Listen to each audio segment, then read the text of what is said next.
ഇന്ന് ഞങ്ങൾ ഉണ്ടാക്കാൻ പോകുന്നത് ഒരു ബീട്രൂട്ട് മെഴുക്ക് വരട്ടിയാണ്.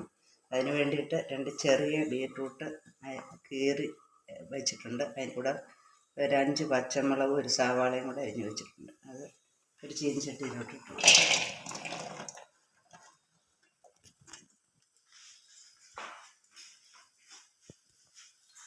ഇതിന് വേണ്ടിയിട്ട് കുറച്ച് ഉപ്പ്,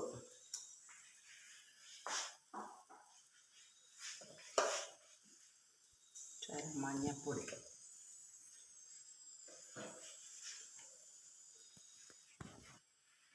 ഇത് വേവാനുള്ള വെള്ളം ഒഴിച്ചു കൊടുക്കുന്നു. ഇതിൻ്റെ തീ കത്തിച്ചത് പറ്റുമ്പോൾ കാണിക്കും. നടച്ച്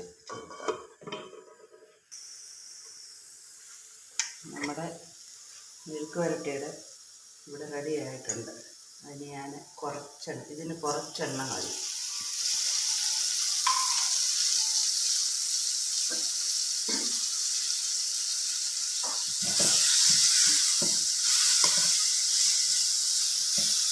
മൂത്തിട്ട് കറിക്ക്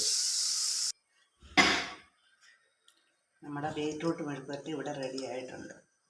നല്ല ടേസ്റ്റിയാണ്. എല്ലാവരും ഞങ്ങളെ സപ്പോർട്ട് ചെയ്യണം, ലൈക്ക് ചെയ്യണം.